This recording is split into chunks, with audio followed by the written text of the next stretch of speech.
אני בחלום עכשיו, על המיטה שלי, החדשה. מחכה לנביא אליהו שלי, שיבוא, ייכנס, יגמור וילך. אבל שום דבר היום לא בחינם. יש את הריח חדש של מיטה נקייה, והריח הזה משגע אותי. כבר פתחתי את הבקבוק. אלוהים, אתה פה בכלל, תן סימן.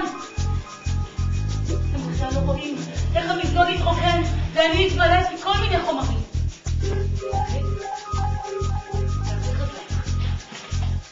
זה בקבוק אחרון שנשאר. המדף הזה. זה צהוב. וויסקי. הנה. חשבתי שלא תהיה. וחשבתי שלושה בוחבים. זה קצת. אבל איך?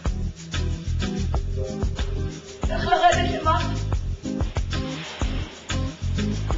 אני יורדת למטה. יש משהו בעיניים שלך. הוא עוד לא מכניס. לא נותן לי. הדורמן. האיש שעומד בכניסה של הלובי שלי.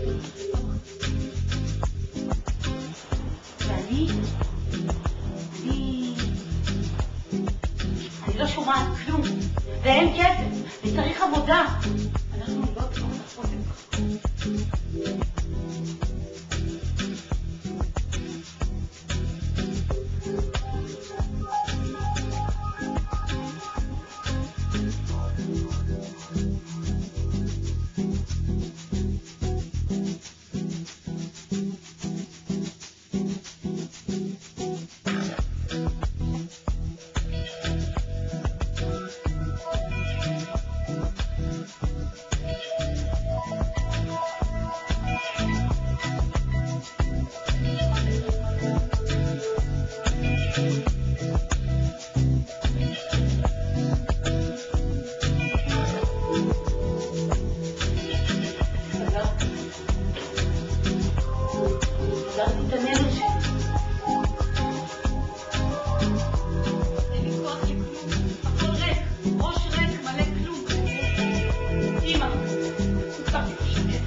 את מכוערת בדיוק כמו האימא שלך.